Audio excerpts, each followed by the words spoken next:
Olá a todos, estamos aqui novamente para o nosso podcast Trilha da Prosperidade, que faz parte do BRM Podcasts, nosso ecossistema de podcasts que traz várias informações relevantes sobre investimentos, economia, filosofia e negócios para todos nós aqui na plataforma. Acompanhem todos os nossos podcasts, conheçam através do YouTube, através do Spotify, todas as opções. E vamos começar hoje falando um pouquinho sobre como implementar governança corporativa em empresas familiares.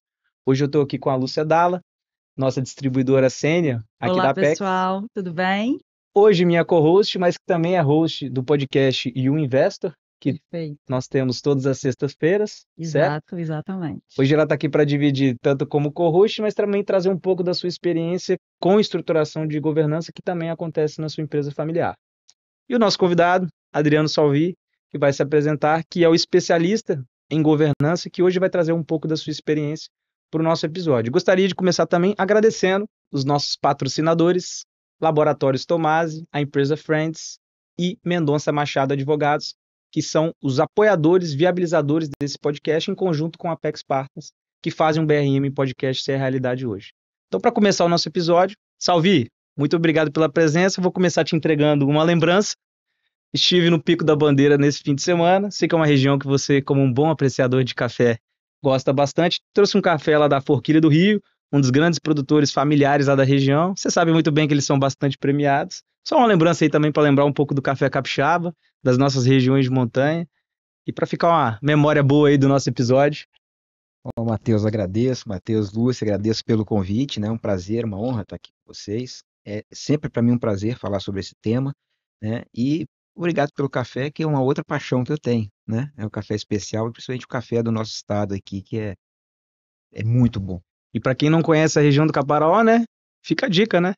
Fica a dica. Ali na divisazinha ali com Minas Gerais, né? Os produtores capixabas estão produzindo realmente pérolas, né, de café. Eu sou um aficionado, como eu falei, né? Conheço o pessoal lá da Forquilha do Rio, recomendo. Muito obrigado pelo Então presente. vale a pena ir lá Bom, tomar um café. vale muito a pena, sim. Seja bem-vindo, Salvi, obrigada. Obrigado. Salvi, conta um pouco pra gente da sua experiência profissional, do seu background e o que te traz hoje a ser uma referência na implementação de governança para empresas familiares no Brasil, em especial no Espírito Santo. Tá certo. Então, a minha experiência com governança corporativa, ela vem desde a época em que se criou, que se cunhou o tema governança corporativa no Brasil, né? Eu, na época, foi em 1999, eu estava na CVM, eu era procurador da CVM, Comissão de Valores Imobiliários, e participei de um evento no BNDES, é um evento de criação, na verdade, transformação do antigo IBCA, Instituto Brasileiro de Conselheiros de Administração, em IBGC, Instituto Brasileiro de Governança Corporativa.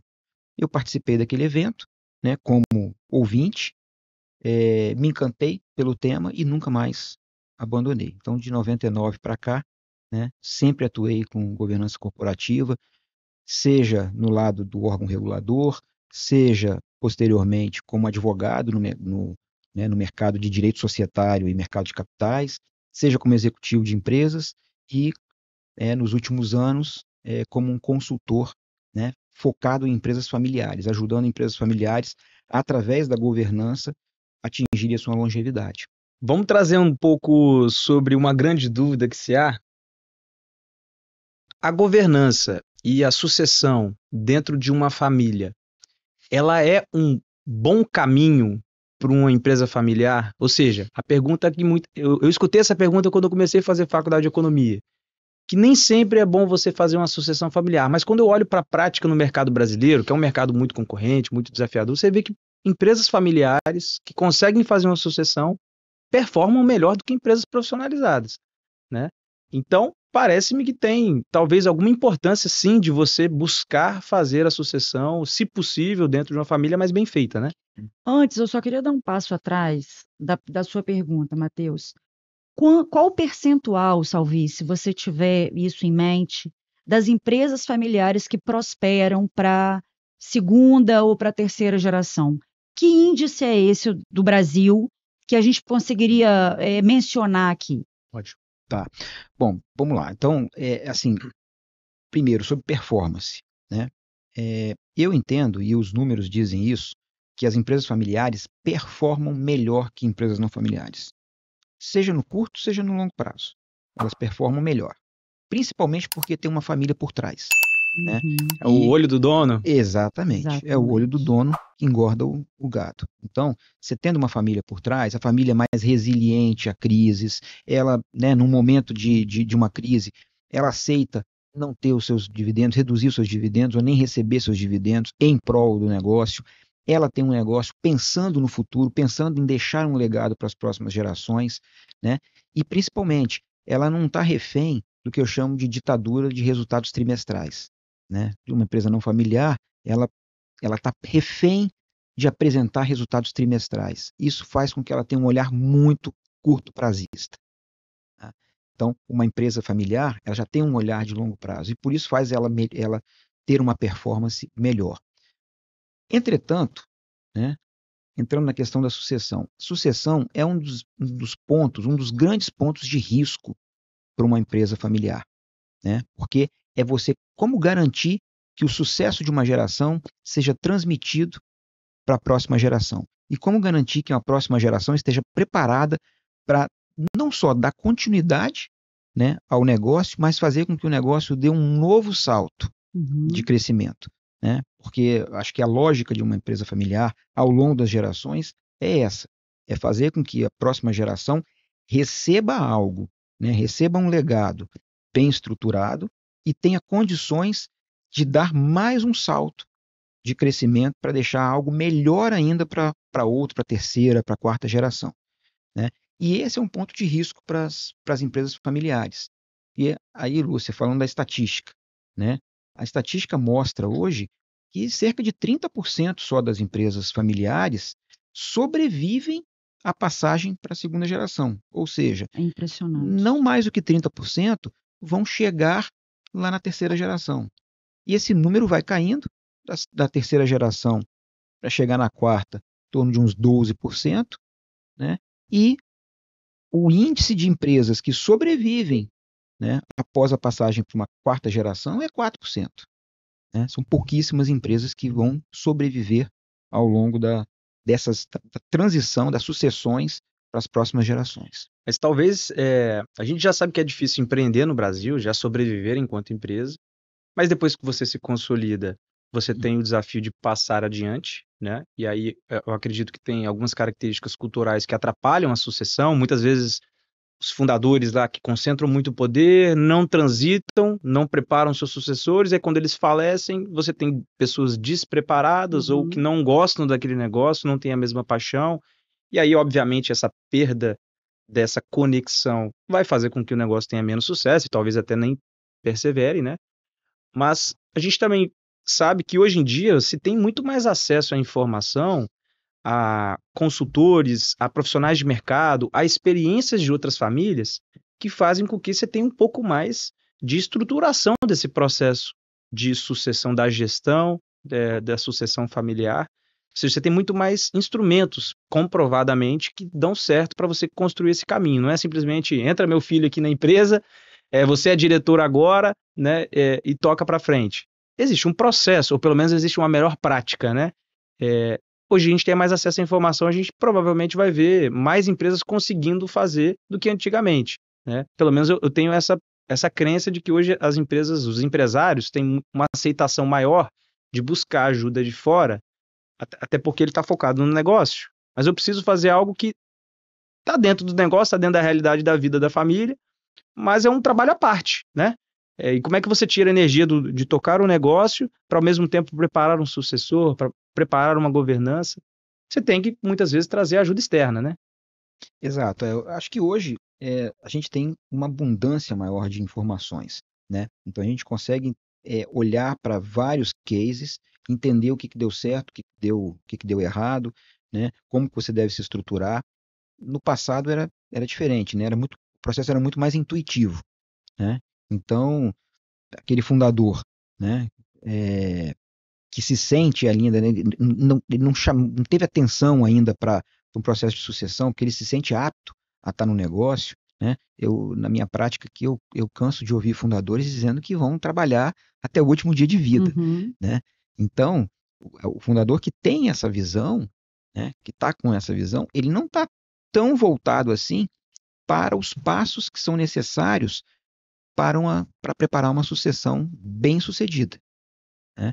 Sucessão, é importante dizer, que não é um ato, ela não é um fato. É um A processo, sucessão é né? um processo, né? Que nunca acaba se você parar para pensar, né? Exato. Porque vai ser de uma geração para outra, depois para outra, ou seja, isso deveria ser uma política da E família. de fato existe. Hoje, nos contratos de acionista, você tem o prazo, né, para aquele gestor passar o bastão de fato. Então, é até 65 anos que ele vai Uhum. ficar à frente, e claro, esses acordos são revistos, porque a gente estava conversando aqui anteriormente, hoje, com 70 anos, as pessoas estão produzindo ainda, trabalhando né, e fazendo muito parte da organização ainda.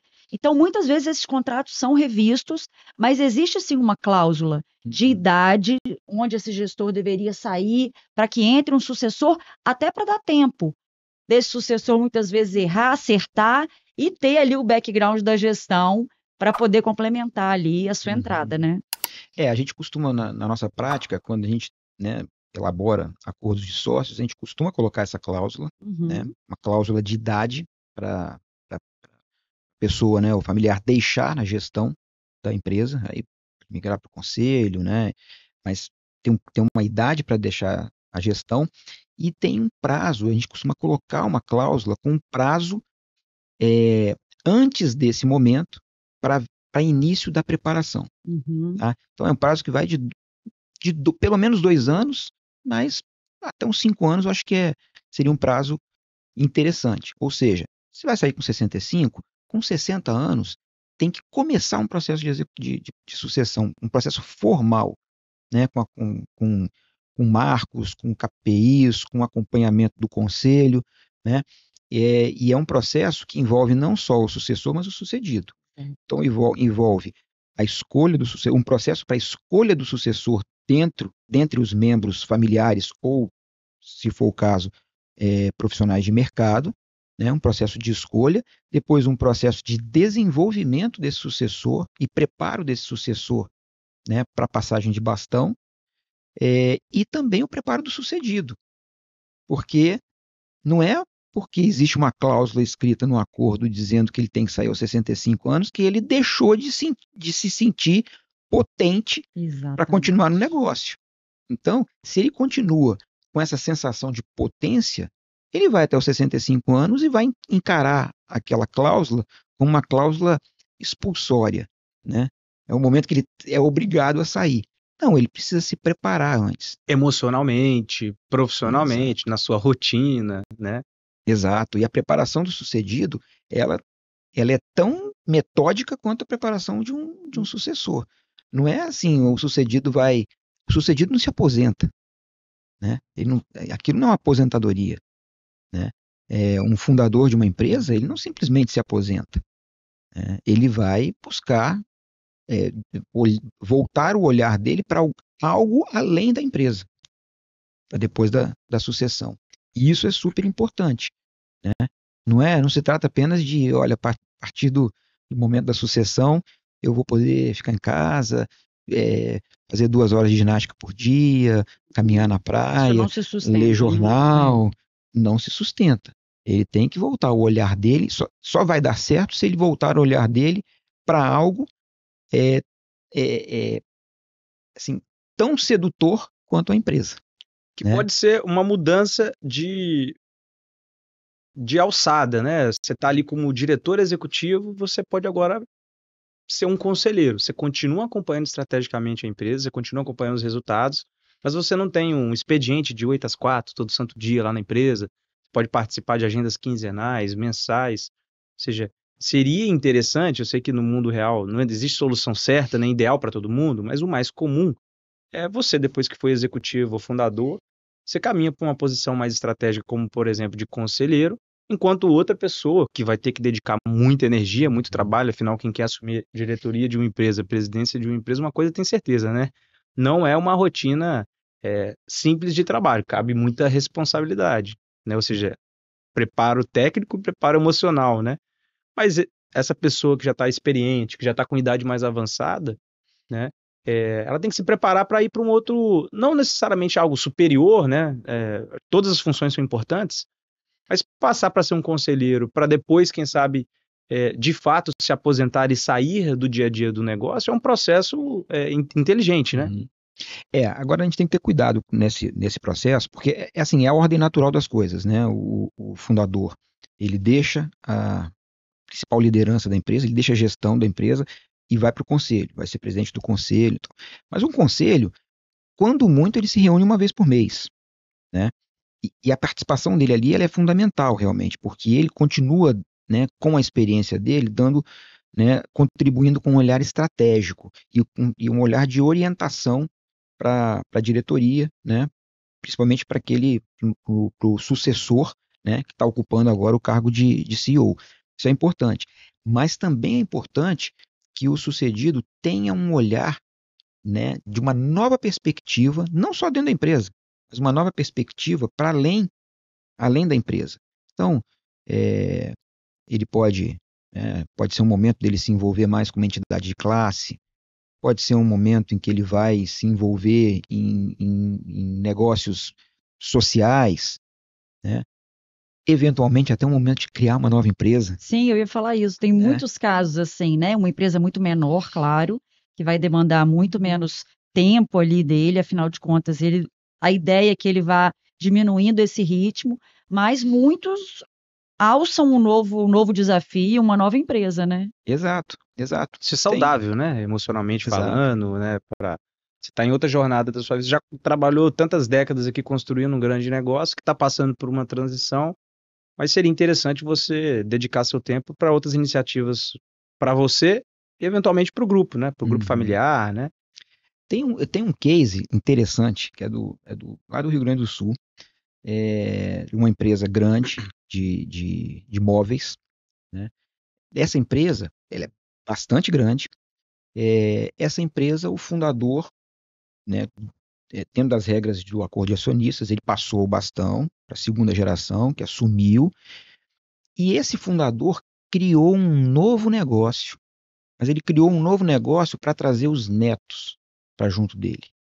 E ele criou esse negócio, passou a ser um mentor dos netos, e esse negócio, que no primeiro momento era um trampolim, era uma instância de preparação da terceira geração para entrar no negócio principal, tomou corpo e é um negócio que tem crescido bastante. É um negócio completamente diferente da área de imóveis, é um negócio de azeite, Olha que legal. né? Mas foi um negócio que foi o fundador voltando o olhar dele para um outro negócio que acabou contribuindo para o crescimento do grupo como um todo. Exatamente. Querendo ou Diversificou. não, ele estava ainda cuidando do grupo, né? Do grupo familiar e Uhum. das empresas. E eventualmente até saindo da ótica da gestão do negócio, né? Você também pode assumir talvez um pouco mais de protagonismo, e eu vejo essa necessidade, tá? Em administrar melhor ou com mais carinho o patrimônio familiar, né? Porque se focou tanto na geração de caixa do próprio negócio, que é sim a maior fonte de renda da maior parte dessas famílias, né? Mas não se preocupa muito bem com essa gestão desse patrimônio, que muitas vezes está mal aplicado, mal alocado, mal diversificado. Mas talvez quando você tem um pouco mais de tempo, você possa voltar para olhar isso daqui. Assim, vamos ver o que a gente tem de patrimônio. Está sendo bem cuidado? Está sendo bem gerenciado? A gente precisa trazer profissionais de mercado para ajudar aqui? Esse monte de terreno que a gente acabou comprando, não Uhum. está na hora de desenvolver isso daqui? Está lá parado, não está gerando renda, não está gerando.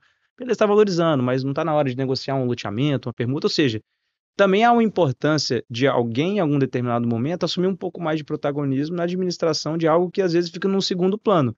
Todo mundo trabalha, de certa forma, para criar segurança para as próximas gerações, mas às vezes, como negócios consomem muito da nossa energia, né, a gestão do business, se esquece um pouco do cuidado ali do patrimônio. Também é uma alternativa, né? Você ter um pouco mais de um olhar, né, de calma aí, agora eu vou olhar para um pouco do patrimônio e gerenciar isso aqui melhor, né? Pode também ser uma das ações que esse executivo passa a fazer nesse segundo momento, né? Não, exato, com certeza. É assim, uma família empresária, ela tem, costumo dizer que ela tem três tipos de riquezas. Que ela tem que se preocupar, né? A gente fala de riqueza familiar, não é só dinheiro, não é só patrimônio. A riqueza familiar é o capital financeiro, que ela tem aí. No capital financeiro eu incluo, né, não só dinheiro, mas patrimônio, né? Então, capital financeiro, o capital humano e o capital intelectual, né? E um alimenta o outro. Tá? Então, o capital financeiro é importante? Sim, super importante. Por quê? Porque ele ajuda a financiar, né, o desenvolvimento do capital humano, ou seja, a qualidade dos membros daquela família empresária como seres humanos, né, e o capital intelectual, né, agregar mais conhecimento para o negócio. Né? E na medida que você desenvolve o capital humano, desenvolve o capital intelectual, você tem condições de gerar mais capital financeiro. Isso é Sem né, dúvidas. um círculo virtuoso, né, de riqueza familiar. E aí, realmente, um sucedido pode voltar a olhar para isso, né, não só para a proteção do capital financeiro, patrimônio da família, mas também para o seu crescimento. Existem até dentro de um conselho de família, muitas vezes, comitês atrelados a ele, e um desses é o comitê de educação, que você cuida das futuras gerações, da educação dessas futuras gerações, né? Porque a gente entende que precisa estar todo mundo nivelado numa boa educação, numa boa condição de se preparar para perpetuar os negócios dessa família.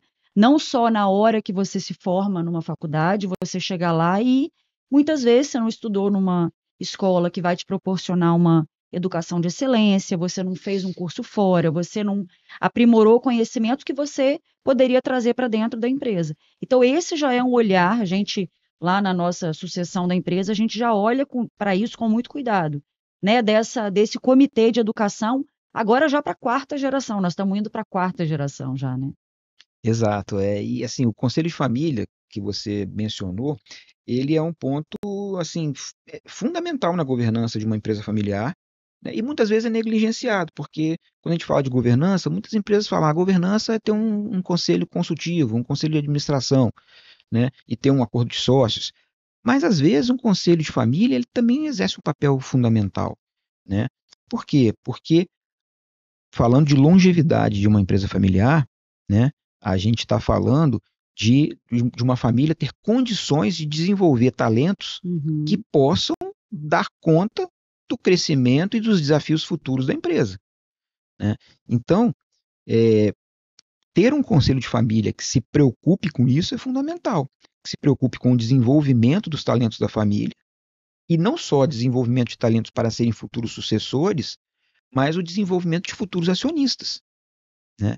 Aí vamos dar um exemplo que eu sempre gosto de citar, né? E tá bem coisa, porque teve o filme agora, né, o que ganhou o Oscar lá, Ainda Estou Aqui, do Walter Moreira Salles.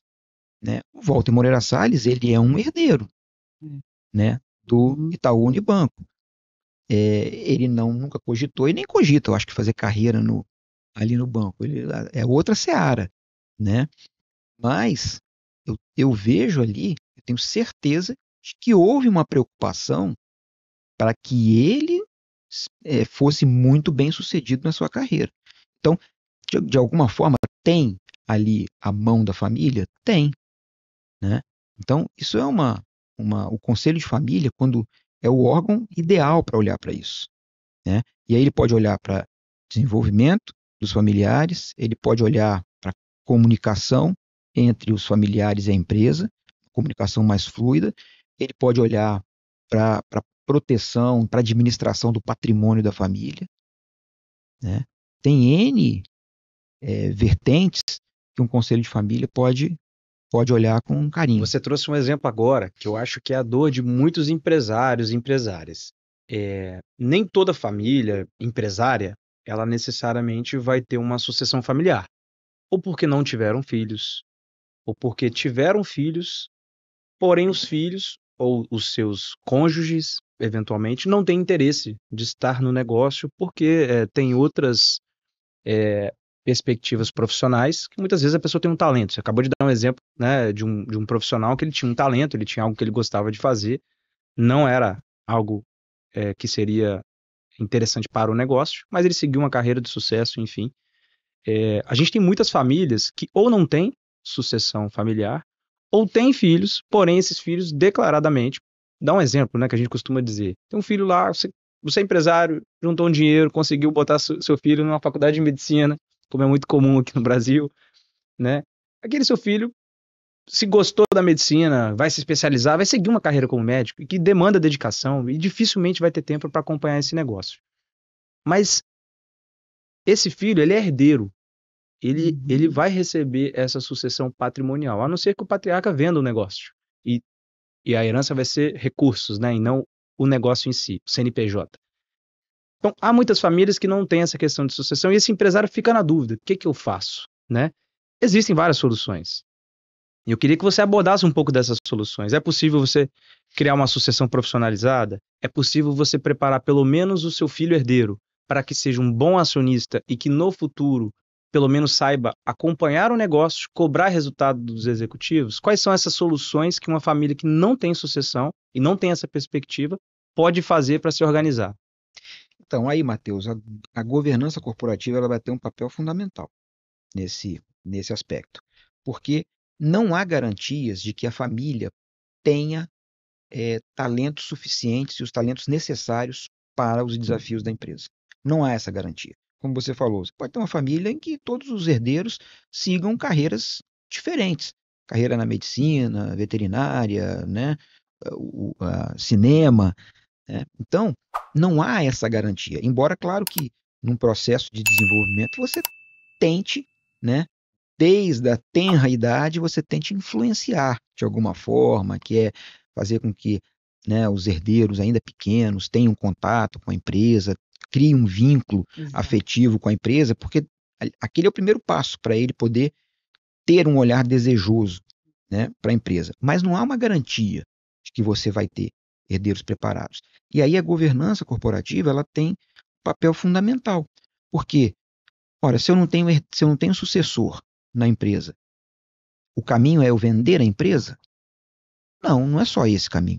Pode ser um dos caminhos, né? Mas existem outras formas. Então, existe uma sucessão, né, para um membro fora da família, para um membro de mercado. É uma possibilidade. Às vezes, tem um colaborador, aquele colaborador antigo, que cresceu na empresa, se desenvolveu, fez carreira na empresa, chegou, né, à posição de diretor, ele pode ser um sucessor. Inclusive, um profissional dentro de uma empresa que está lá geralmente há mais tempo, mas que teve muito contato com os fundadores ou com os familiares ali, ele pode absorver boa parte dessa cultura, desses valores, que é fundamental. Porque para uma empresa familiar dar certo, a gente sabe que o que sustenta ela no longo prazo é realmente a defesa desses valores, desses princípios, que sempre carregaram a empresa, que precisam ser passados e melhorados, afinados nas próximas gerações. Então, você pode ter um colaborador que está lá há 20, 25 anos, que carrega os mesmos desejos e a mesma vontade que um dono teria, né? Se você conseguir construir esse profissional dentro do negócio, é uma sucessão quase que familiar, né? Porque ele carrega os mesmos princípios, ele só não tem ali o sangue, né? Mas ainda assim é uma pessoa que tem condições de assumir essa gestão. Exato. E aí, por que a governança corporativa é importante nesse ponto? Porque ela permite que você tenha, enquanto sócio, enquanto familiar, você consiga determinar, dar as diretrizes necessárias daquilo que você espera como sócio, como dono do negócio, para esse gestor, né? E você tenha mecanismos para controlar, para monitorar, né? Então, não importa que seja uma pessoa fora da família, mas essa pessoa, ela não tem uma ação completamente individualizada, né? Existe uma governança que garanta que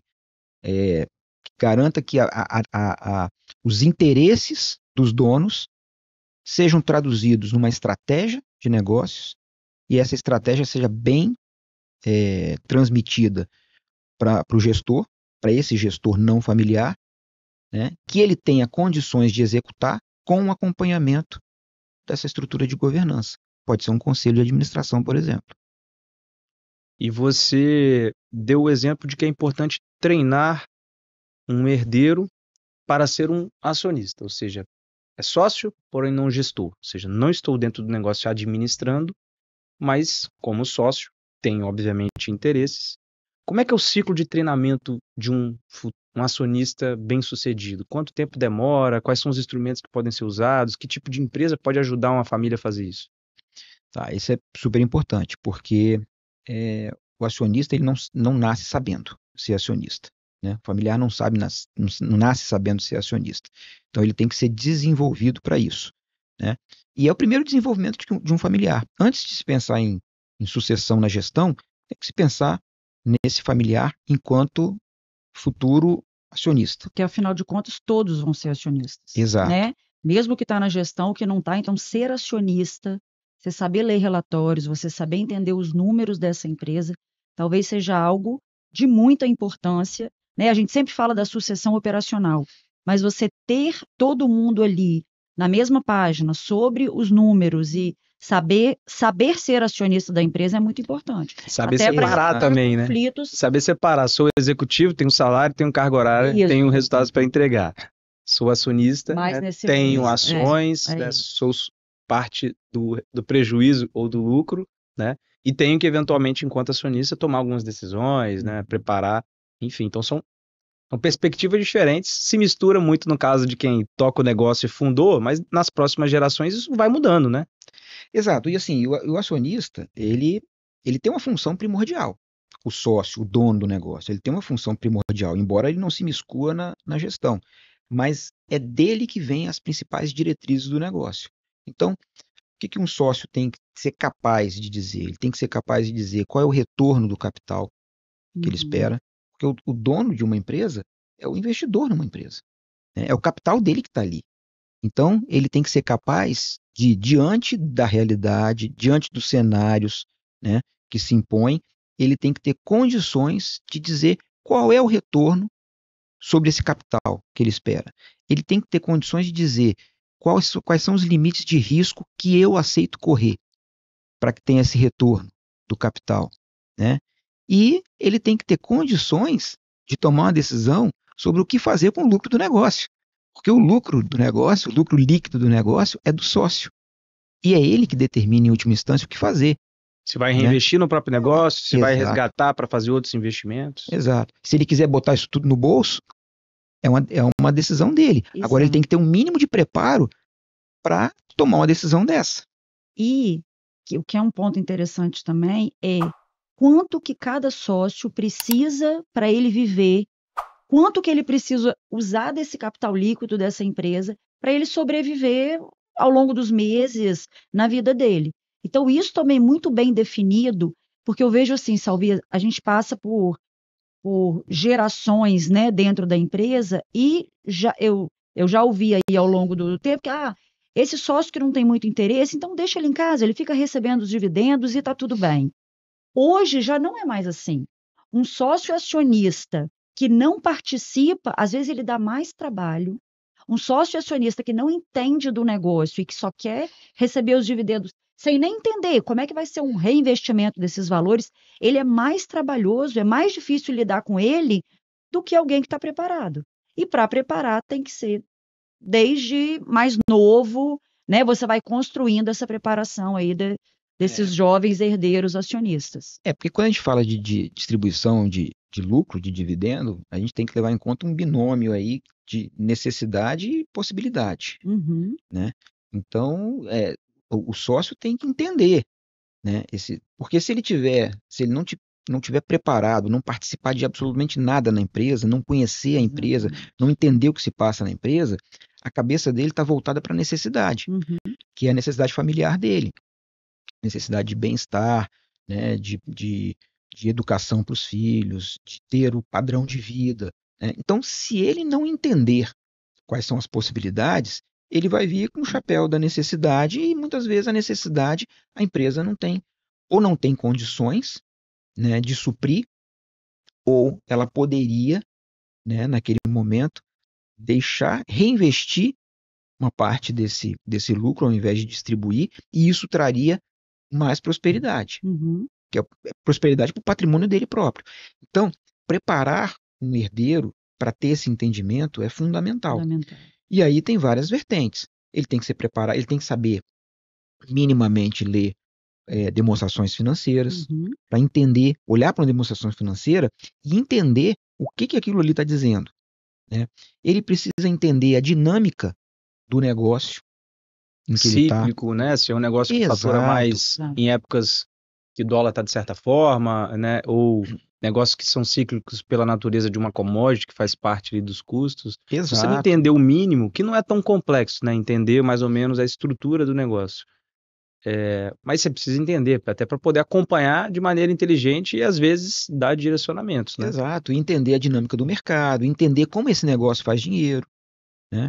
A gente está passando a gente está vivendo um momento hoje de uma turbulência muito grande mundial, né? E é uma turbulência a gente tem que entender, né, que existem aspectos, né? Quando a gente fala de geopolítica, fala de mudanças climáticas, fala de tanta coisa aí, novas tecnologias, inteligência artificial, a gente tem que entender que isso tudo tem um impacto no negócio. Se você, como dono do negócio, não tiver condições mínimas de compreender, né, qual é o impacto que isso traz para o negócio, você não tem condições de saber quanto que você deve reinvestir, quanto que você deve distribuir, né? Aí tem uma regra básica em finanças, é que, né, se você não tiver negócio bom para reinvestir, né, distribua, dê para os sócios, né? Mas você tem que entender se tem ou não possibilidade de reinvestimento no negócio que traga uma valorização maior para o seu patrimônio, Uhum. antes de você querer, né, tirar o dinheiro. É, ainda falando sobre desenvolvimento, né, de futuros acionistas, eu já ouvi, né, certa vez uma pessoa falando assim, mas eu não tenho interesse no negócio. No dia que eu assumir esse negócio, eu vendo. E aí eu digo o seguinte, até para vender o negócio, você tem que ser Tem que acionista antes. entender, exatamente. Você tem que ser sócio, dono antes, para você vender. Então, se você não estiver preparado, você não sabe nem o que você está vendendo, né? Nem sabe se o preço está justo. Nem sabe se você poderia melhorar ainda mais esse patrimônio antes de vender, né? Vamos trazer para alguns casos que a gente viu que não foi bem feito a dinâmica da governança e que alguns negócios não perseveraram exatamente por questões. Tem alguns cases, eu lembro de um case recente de uma empresa de varejo que foi aqui no estado, que o fundador saiu de dentro do negócio, poucos anos depois a empresa quebrou, cheia de dívidas, ou seja, quem esteve lá o representando não soube manter a boa gestão e quando ele retornou para administrar o negócio, infelizmente já estava com a dívida muito grande, o cenário também já tinha mudado. E tem um outro case que fez uma sucessão profissionalizada, ou seja, a família saiu de dentro do negócio, colocaram executivos de mercado, talvez com aquela cabeça trimestral de entrega de resultados, porque tem bônus, e tomaram decisões que não, que colocaram a empresa numa situação crítica e também fez com que esse negócio não conseguisse perseverar. A empresa acabou porque fizeram uma sucessão muito rápida, talvez com métricas não tão alinhadas com a sustentabilidade do negócio, mas talvez com métricas de curto prazo que acabaram gerando decisões, porque se você cria incentivos equivocados ou não entende a complexidade desses incentivos, um executivo lá pode o resultado é nesse trimestre, eu vou entregar o resultado nesse trimestre. Mas se a empresa quebrar depois, eu vou para outra empresa trabalhar, né? Já o acionista não, né? O acionista fica com um problema para resolver e pode afetar o patrimônio familiar. Então, assim, a gente sabe que tem casos que a governança não foi utilizada da melhor forma, né? E por não ter sido implementado, também causou empresas a não perseverarem, né? E a gente sabe que a governança, ela, na verdade, está aqui para resolver esses problemas, né? Então, assim, eu queria que você trouxesse alguns exemplos de como a implementação de uma governança corporativa resolve conflitos familiares, né? Ou evita, né? Que haja, né, conflitos ali entre os sócios, entre os acionistas ou entre os herdeiros. Né? Como é que a governança vai aos poucos se resolvendo e quais são os instrumentos dentro da governança corporativa para ajudar? Tá. Bom, o processo de sucessão, ele pode trazer, né, se não for bem administrado, ele pode trazer conflitos, né? Por exemplo, conflito de poder. Eu sou um fundador, tenho 3, 4 filhos, e no momento em que eu começo a ensaiar uma saída do negócio, os filhos vão, né, Uhum. podem se ver no direito de assumir aquele negócio, e isso pode gerar uma briga pelo poder. Você tendo uma governança bem estruturada, né, a governança, primeiro, vai cuidar de acompanhar esse processo de sucessão com alguns marcos, né? Primeiro passo é você ter condições de escolher bem o sucessor, dentro de algumas premissas, de alguns critérios que sejam importantes. Isso pode ser fixado dentro de um processo de sucessão com acompanhamento do conselho, mas também, né, tem que estar previsto lá no acordo de sócios ou no protocolo familiar, dizendo quem pode suceder, como pode suceder, quais são os critérios, né? Ou seja, quando as regras são claras para todos, você reduz a possibilidade de conflito, né? E aí tem N exemplos, né? Eu vou citar aqui, eu acho que eu posso citar, que são casos públicos, né? 2 exemplos no Brasil, um de uma sucessão, né, mal estruturada por falta de governança e um outro de muito bem estruturada. Um deles é o caso da Dudalina, né? A Dudalina, fundada por um casal, né, e acho que tinha lá 16 filhos, todos envolvidos no negócio, não tinham governança, não tinha um acordo claro de sócios. No momento em que a mãe deixou, que administrava o negócio, deixou o negócio, instaurou-se ali um conflito de poder entre os irmãos, né? E essa mãe, ainda enquanto viva, ela sustentou ali, né, arbitrou esse conflito. Administrou o conflito. Conseguiu administrar como boa matriarca que era. Mas no final, né, bastou ela falecer, que o conflito se instaurou de vez e a empresa acabou sendo vendida, né, com oposição de alguns sócios, alguns familiares, e outros só souberam da venda da empresa pelos jornais, né? Então, foi um caso aí, né, eu diria desastroso de sucessão por conta da falta de uma governança. Não, e geralmente quando há uma ruptura empresarial, há uma ruptura na família também. Então acaba que é uma pena, né? Exatamente. Porque o negócio é algo bom, é patrimônio, é capacidade de geração de renda futura, mas tem responsabilidade, né? Sim. Agora é uma pena você ver uma empresa familiar não perseverar, porque entre os gestores, herdeiros, sucessores, tem conflitos, né? A gente sabe que muitas vezes tem a ver com ego, com orgulho, com disputas de poder, que eu acho que são naturais até, né? Mas se deveria escolher por mérito, né? Aqueles que têm maior capacidade de administração. E esses processos não são tão curtos. Também não é um processo tão óbvio, né? Ah, o meu filho mais velho vai suceder. Não necessariamente, concorda? Exato. Pode ser o seu filho mais novo, mas que tem mais perfil, capacidade, se preparou melhor. Então, assim, não é que é o filho mais velho que cuida da empresa. Isso não existe mais. A gente sabe que não é esse o caminho.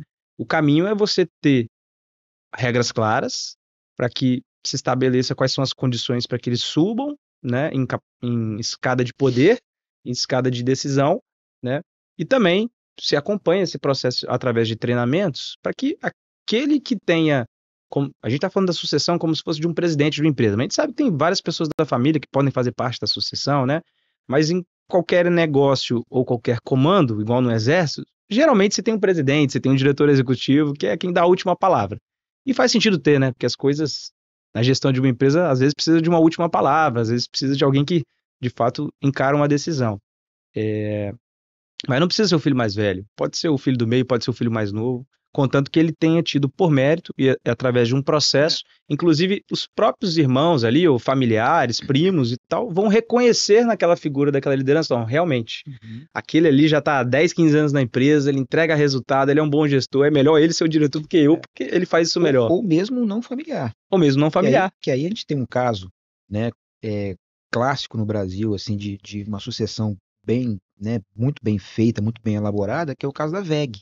A WEG tem uma governança maravilhosa que vem lá da década de 70, quando os 3 sócios fizeram um acordo, quando nem se falava ainda em acordo de sócios, eles fizeram uma carta, né, que eram algumas regras para as famílias. E ali estabeleceram critérios de sucessão. Então, a sucessão na WEG não necessariamente tem que passar por um familiar. Existe um processo bem robusto de escolha de um sucessor, e inclusive esse sucessor ele tem que ser aceito, né, não só pelo conselho, mas também pelos demais diretores, né, porque se entende que o CEO ele tem que ser validado por quem os comanda, né, por quem os orienta, mas também por quem é comandado. E aí você mitiga até o conflito de interesse, né? Exato. Ele vai estar lá por meritocracia mesmo. E aí você vê na história da WEG, você teve sucessão para filho de fundador, né? O filho do Egon foi o primeiro sucessor, mas concorrendo em igualdade de condições com outros colaboradores, outros diretores. Depois você tem um membro que não era da família, o atual presidente da WEG não é da família, tudo dentro de um processo organizado de governança, claro para todo mundo, né? De modo que que eu acho que é o mais importante, que o sucessor, pessoa né, que se torne a principal liderança do negócio, seja uma pessoa que tenha efetivamente conquistado aquele espaço, né? E seja um espaço, seja uma posição reconhecida pela organização, né? Isso é fundamental. E estruturar uma governança, quando a gente fala do curso natural da vida, então o sucedido ainda é vivo e os filhos vão entrando na empresa aos poucos e tomando seus cargos, é uma coisa. Quando existe um falecimento no meio né, que ainda é uma pessoa nova e que aí sim você vê que é uma empresa que muitas vezes vira de cabeça para baixo porque não tem uma estrutura de governança, não tem boas práticas na empresa para serem adotadas de imediato. Então, assim, não só falando da sucessão no curso natural, mas você pensar nessa governança já ser algo pré-estabelecido dentro da empresa é de extrema importância, né? Exato. O que eu digo assim, as regras, estar preparado para uma sucessão, ele é fundamental. E para isso, a governança ajuda muito. Existem, obviamente, casos em que a empresa não se estruturou, né? E uma fatalidade acontece, né? O falecimento de um fundador, né? Eu já vi uma situação uma vez, né? Que a empresa foi fundada por 2 irmãos e os 2 irmãos morreram no espaço de um dia. Um morreu num dia, o outro morreu no outro dia, né? E aí fica lá o filho o filho de um que estava no negócio teve que dar o jeito dele, porque não tinha nenhum tipo de governança, né, a empresa. Então, assim, ter esse preparo é fundamental. Agora, quando acontece, né, o que eu recomendo que seja feito? Né? Mais rapidamente possível, buscar formar um conselho que seja, né, com pessoas, não só pessoas de dentro da empresa, mas com profissionais de fora que possam ajudar a passar por aquele momento, né? Porque senão o risco é muito grande, né? Pode dar certo, como pode dar muito errado, né? Às vezes você tem lá um sucessor, um filho, que não está devidamente preparado, né? Pode ser desastroso. Vamos fazer uma diferenciação aqui de 2 temas. Primeiro, uma diferença rápida do que é conselho de administração, conselho consultivo e conselho de família. Depois eu vou te fazer uma outra pergunta. Perfeito. Então, vamos lá. Vamos falar primeiro do conselho de família, né? O conselho de família, ele é uma estrutura que se localiza no âmbito da família empresária, né? Por que a existência de um conselho de família, né? Acho que eu já falei que família e família empresária são coisas diferentes, né? Numa empresa familiar, é importante que uma família consiga se tornar uma família empresária. E família empresária, assim como uma empresa, precisa de organização, precisa da sua própria governança, da governança familiar. E o conselho de família é um órgão, por excelência, que está ali no âmbito da família, organizando, né, essa família empresária. Então, ajudando a família empresária a olhar para os pontos que ela tem que olhar, que é o desenvolvimento dos seus herdeiros, a educação dos seus herdeiros, a proteção do patrimônio, a comunicação entre os sócios, né, entre os familiares e a empresa. Então, esse é um conselho de família. O conselho de administração, num sistema de governança, ele é considerado o órgão central da governança, né? É o conselho de administração. Por quê? Porque ele é o elo de ligação entre os sócios, os donos e a gestão, né? Ele é um instrumento que evita os problemas, os conflitos de agência. O que são os conflitos de agência? São conflitos que existem quando há interesses divergentes entre os sócios e os gestores, né? Casos emblemáticos aí de conflitos de agência, Enron, né? WorldCom, né? Tivemos o caso recente da Americanas, que aparentemente executivos tomaram decisões A gente não sabe se com o consentimento ou não dos acionistas, mas que lesaram o negócio, lesaram o acionista, lesaram os acionistas da empresa na bolsa também, né? Exato, porque muitas vezes o gestor ele está olhando ali para o curto prazo, ele está olhando para o bônus dele Sim. naquele ano, né? Mas as práticas que ele tem, né? Os atos que ele pratica para atingir aquele resultado de curto prazo né, conseguir o bônus dele ou o stock O option risco que ele está dele, tomando, né, é, para atingir o objetivo, talvez seja grande demais. exato. Então, assim, para ganhar o stock option dele, para valorizar as ações, né, para ganhar o bônus dele, é, podem se chocar com os interesses de longo prazo dos donos, né? E aí o conselho de administração, ele, ele é o órgão central porque ele se situa exatamente entre os dois, né? Então, ele tem um papel fundamental de comunicação com os donos, com os sócios e com a gestão. Com os donos, né? Como eu falei, os donos, eles dão a diretriz do que eles esperam do negócio, daquele investimento. Qual é o retorno do capital investido que eu quero? Quais são os limites de risco que eu aceito correr? Né? O que eu espero desse negócio? O conselho de administração, ele pega essa diretriz e transforma essa diretriz numa estratégia de negócio. Como eu alcanço? Como eu entrego esse retorno? Isso é uma estratégia de negócio. E ele tem uma comunicação fluida, né? Ele tem que se comunicar com a gestão, com a diretoria, para orientar a diretoria acerca dessa estratégia, de como alcançar e monitorar. Garantir que a diretoria está executando aquela estratégia a contento. Né? Então, o Conselho de Administração é um órgão essencial. Qual é a diferença entre um Conselho de Administração e um Conselho Consultivo? Tá? Basicamente, o Conselho de Administração é um órgão estatutário, é um órgão com poder deliberativo, ou seja, as decisões que o Conselho de Administração toma dentro da sua esfera de competências estatutárias são vinculantes. Tá? São vinculantes. Então, têm que ser cumpridas pela diretoria. Né? E, por outro lado, né, se ele tem poder de deliberação, os conselheiros também têm suas responsabilidades pessoais. Né? Então, uma decisão tomada com excesso de poder, fora da esfera de competência, ou uma decisão ilegal, fará consequências para a esfera privada dos conselheiros. O conselho consultivo, ele tem um papel muito parecido com o conselho de administração, só que ele não tem poder de deliberação. Então, o conselho consultivo, né, como o nome diz, ele é consultivo. Suas decisões são decisões colegiadas, né, mas as suas decisões dependem do referendo ou dos sócios ou dos administradores. Tá? Então ele não tem as decisões que ele toma são opinativas. Né? E aí, um conselho consultivo, ele é um órgão muito interessante para empresas familiares. Tá?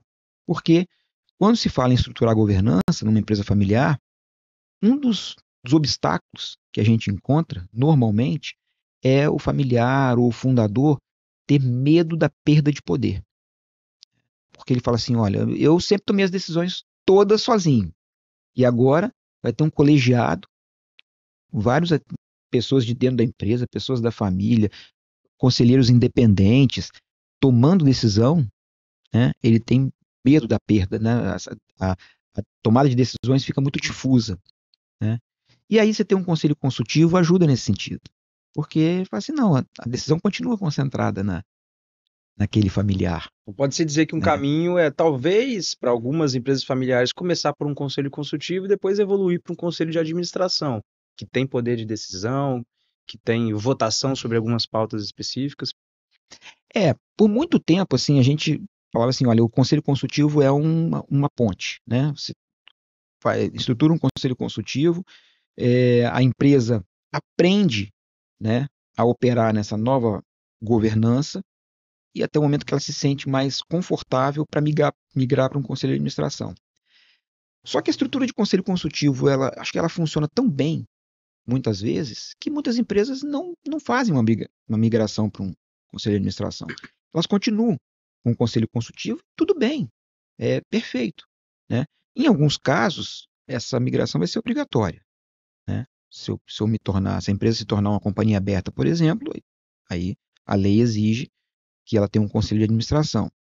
Se for uma instituição financeira, a mesma coisa, vai ter que ter um conselho de administração. Fora isso, Salvi, existe um número ideal de membros para esses conselhos?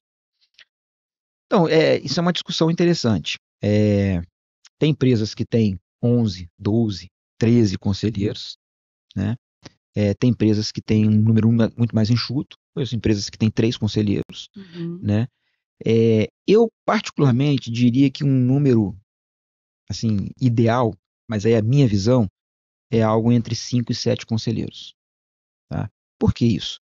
Abaixo de 5, você tem uma limitação muito grande na tomada de decisão. São decisões estratégicas muito importantes, a gente precisa da visão de mais pessoas.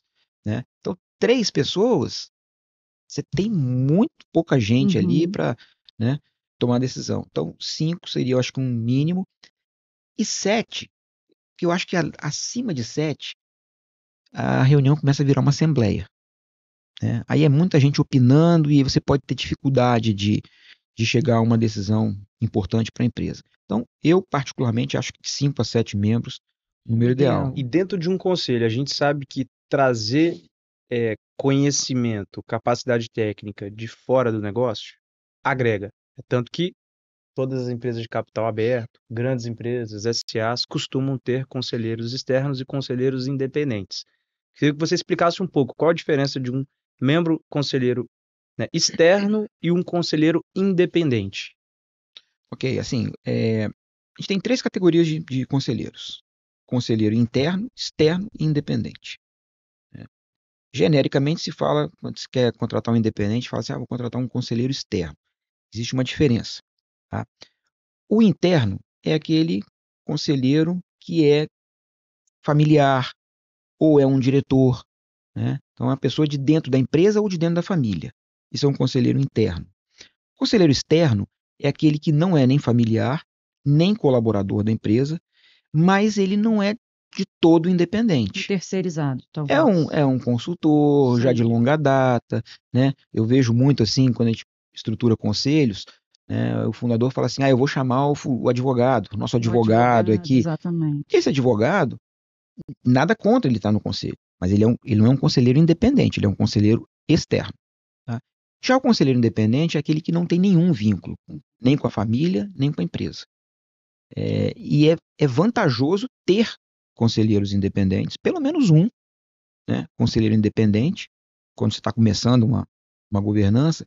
Por quê? Para trazer uma visão completamente de fora, desapaixonada do negócio. Pragmático, racional. Com nenhum vínculo emocional. De uma outra cultura, talvez, de uma outra empresa. Exato, né? exato, Sim. exato. Então, assim, ter um conselheiro independente, ou mais de um conselheiro independente, acho que é fundamental para uma boa governança. Importante. Eu queria trazer um pouco para um setor que muitas vezes, quando a gente fala de empresa familiar, é mais comum a gente pensar em indústrias, empresas que têm uma complexidade grande de quantidade de profissionais, diretorias, gestores, executivos, mas a gente sabe que tem um setor na economia brasileira que é o agronegócio, que sofre também de desafios na implementação de governança, na implementação de sucessão, seja ela profissional ou familiar, mas que é um mercado que antigamente talvez a gente via grande parte dos agricultores querendo preparar os seus filhos para seguirem outros caminhos, mas hoje a gente vê a importância e a potência que é o agronegócio, a gente vê famílias, herdeiros querendo estar dentro do negócio, mas não são negócios necessariamente que têm aquela estrutura, né? Uhum. De diretoria executiva, conselho de administração, pode ter, né? Mas talvez em grandes propriedades, em grandes empresas do agronegócio. Mas você vê que tem surgido essa demanda de famílias que são empreendedoras no agronegócio, seja na pecuária, seja em fazenda de café, seja em fazenda de cana-de-açúcar, seja na indústria que vem do agro, mas tem surgido essa demanda do agronegócio, né? E como é que essas famílias podem também entender que uma propriedade rural, ainda que cadastrada no seu CPF, ou seja, não seja uma PJ, mas ainda assim é um business, é um negócio. Tem receita, tem despesa e tem sucessão, né? E tem necessidade de gestão. Como é que está sendo, na sua visão, a importância da governança para dentro do agronegócio brasileiro? Eu acho que é super importante. É claro que a gente tem que olhar para o tamanho do negócio. Então, tem negócios que às vezes são muito pequenos e não comportam uma governança tão robusta, mas eu acho assim, que a função de um conselho, a função de gestão tem que estar presentes, né? Mesmo que não seja um conselho formal, bem Uhum, estruturado, exato. mas ter a função de pensamento, de planejamento estratégico, ela tem que estar presente ali, tá? Porque, assim, no mundo atual, a gente está vivendo, assim, transformações muito grandes, Uhum. mas muito grandes mesmo. E o agro não fica longe disso, né? Não está isento disso. Tem muitas transformações surgindo. Então, pela via regulatória, por exemplo, falar de quem exporta para a Europa está sujeito agora a UDR, né? Que é uma regra ambiental, né? Então, super importante. Toda hora estão surgindo regulações novas, né? Que impactam. Questão de mudanças climáticas é, é um aspecto importantíssimo, por mais que as pessoas relutem ainda a entender que existam mudanças climáticas, mas elas estão acontecendo. Eu sou conselheiro de uma empresa de agro, Mato Grosso. Então, a gente vê, né, nós passamos ali um 2024 tenebroso, né, por conta de seca, Quebra de né, safra? uma seca grande, uma quebra de safra muito grande, produtividade muito baixa, né? O grupo de produção de soja, milho, algodão, a gente produzia, o grupo estava acostumado a produzir 60 e poucas, 70 sacas por hectare, teve um ano de 40 sacas, 30 e poucas sacas, né? E aí, tempestade perfeita, que vem uma questão de preço também, Uhum. né? Então, isso impacta muito o negócio, e todo negócio está sujeito a isso. Cafeicultura, olha o que está acontecendo, né, com o café, os preços, né, nas alturas, né? Isso é bom para o produtor? Por um lado é bom, né? Mas isso desorganiza todo o mercado, porque tem um monte de trading aí que não está aguentando, está quebrando, né? Então, é preciso estar atento a essas questões, né? E isso aí, quem está 100% voltado para a operação não tem tempo de parar e pensar nisso, né? O cara do agro que está ali, ele só está pensando na janela certa de plantio, se vai chover ou não vai chover, na adubação, na preparação para a colheita e na colheita. Depois na comercialização. Ele está pensando está 100% focado nisso, né? Não consegue parar e pensar um pouquinho mais à frente e falar assim, nossa, olha a quantidade de riscos que estão vindo aí para o meu negócio. Então, ter governança, né, nesses negócios é fundamental. E na questão da sucessão, né, também tem um desafio grande no agro, é que, assim, o agricultor, ele se acostumou a reclamar de tudo, né? Então ele fala que a Com agricultura razão.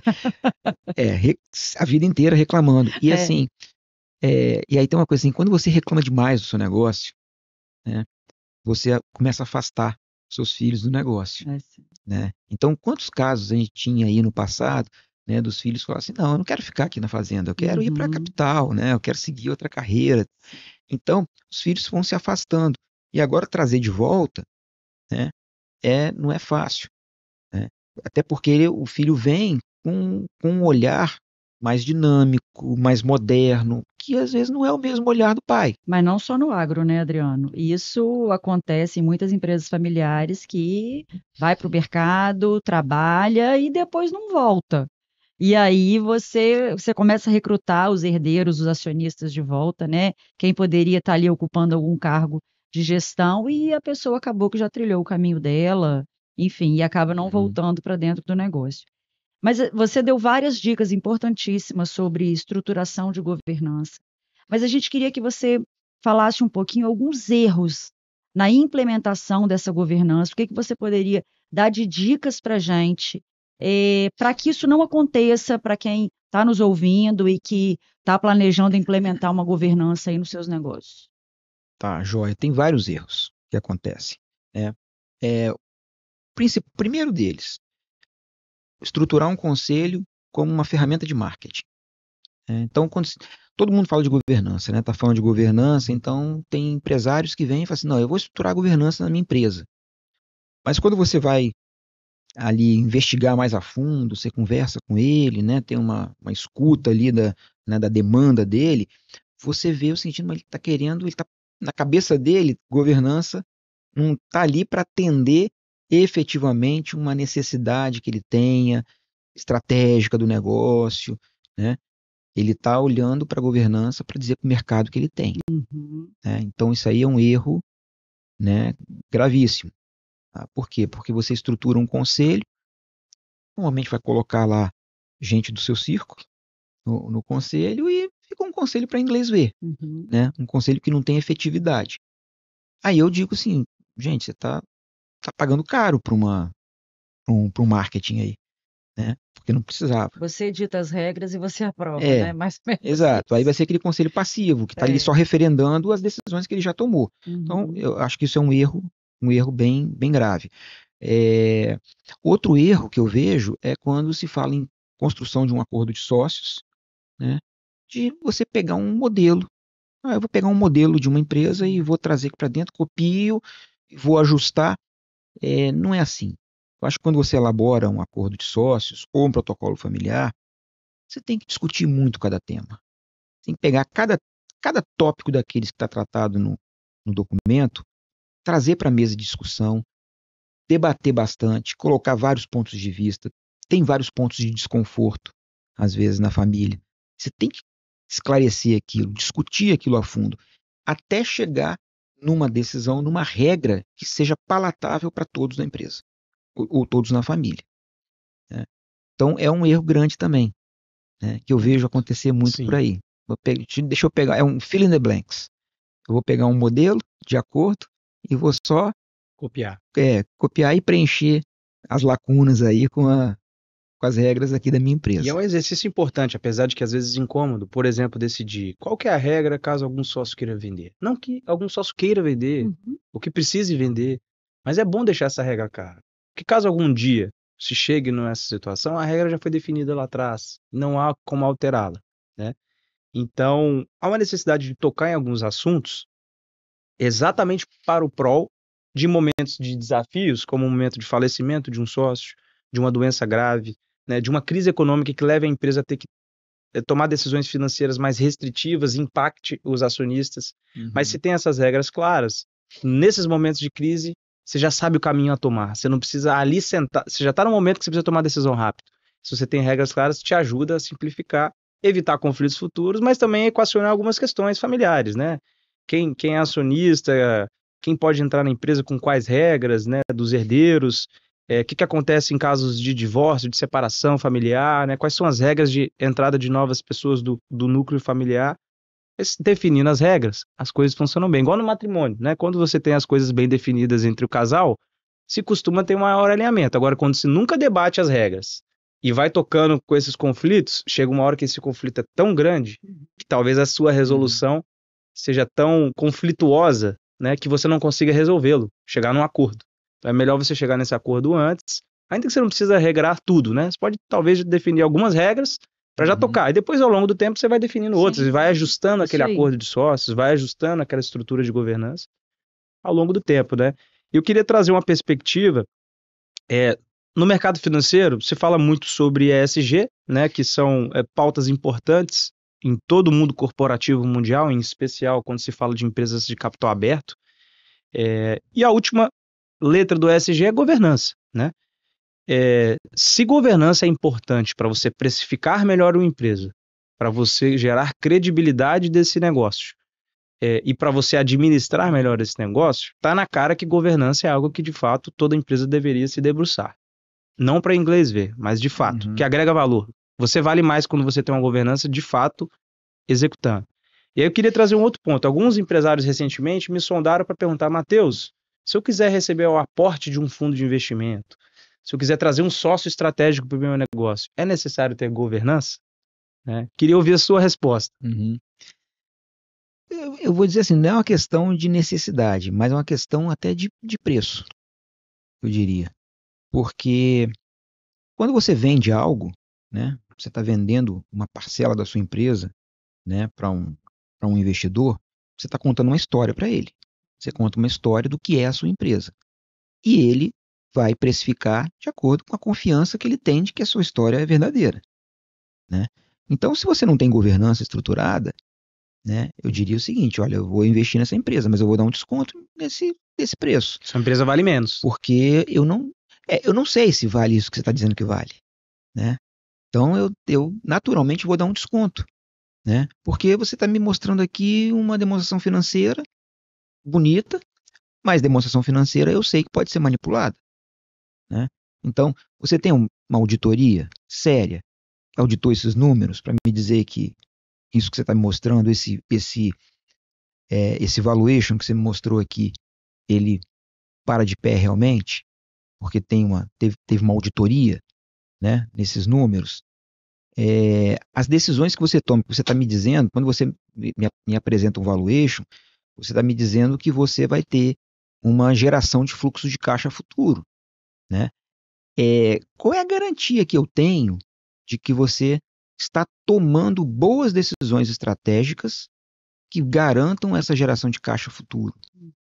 Qual é a garantia que eu tenho que você tem mecanismos que possam controlar o risco, né, desse fluxo de caixa futuro que você está me apresentando não acontecer, né?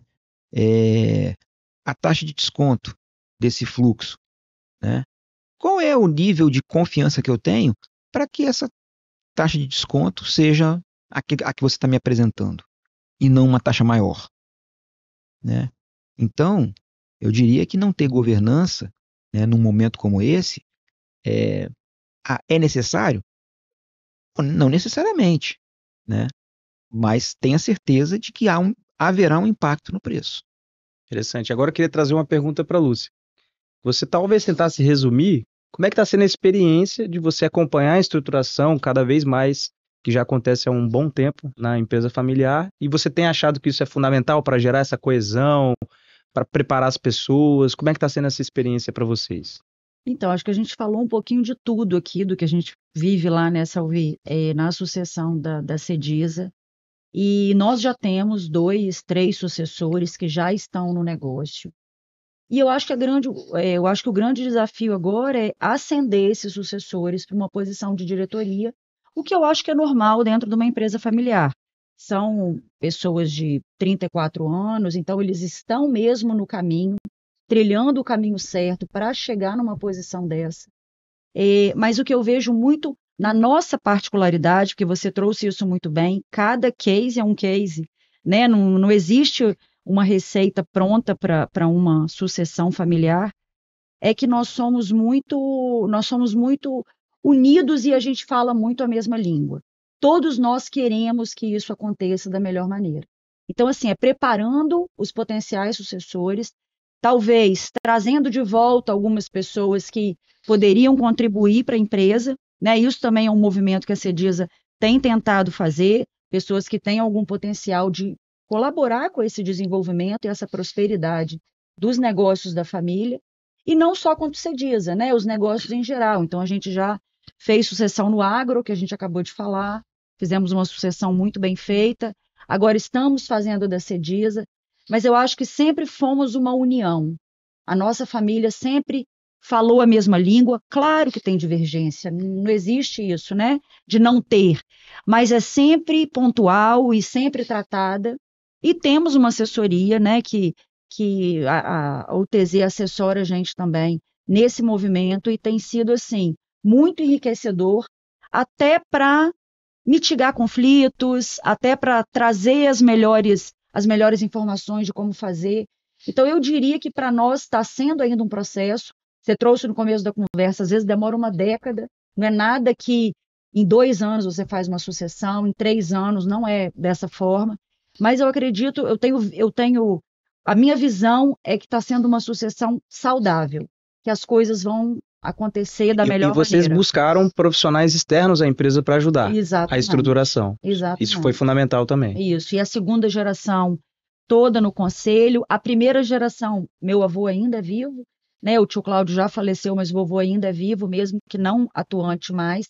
Mas a segunda geração está fazendo um papel fundamental e brilhante, Então, a gente tem uma responsabilidade também, como terceira geração, de contribuir para isso e para o crescimento dos negócios.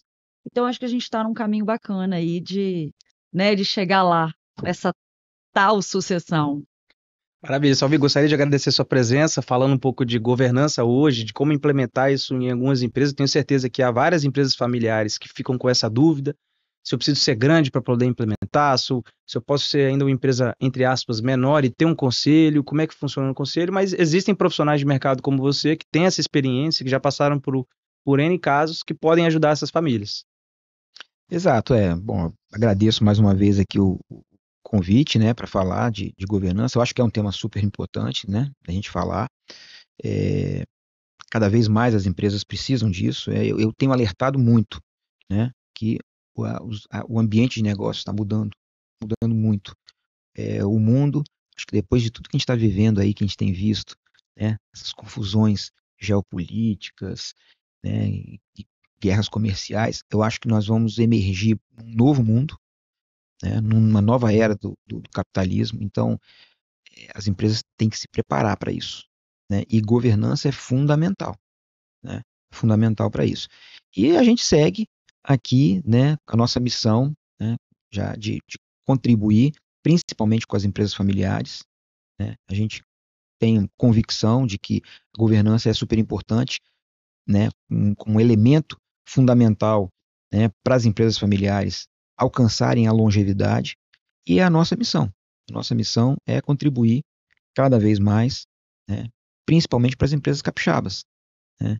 E a gente tem um estado aí com uma economia tão dinâmica, com empresas tão prósperas, né.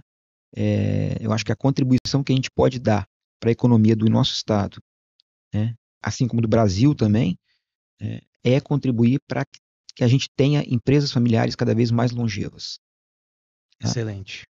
Adriano, muito obrigado pela presença. Lúcia, muito obrigado pela compartilhar sua experiência e me ajudar na composição desse episódio. Eu que te agradeço. Obrigada, Adriano. Obrigado, Acompanhe Lúcia. esse episódio, compartilhe para aquelas empresas familiares que têm interesse de entender um pouco mais sobre o que é governança, como estruturar um conselho de administração, como trazer um membro independente para o seu conselho, para que essas empresas familiares possam continuar crescendo, se desenvolvendo. Acompanhe aqui o BRM Podcast, Trilha da Prosperidade, mas também acompanhe o Investor, o episódio que a Lúcia também é co-host, e até a próxima trilha.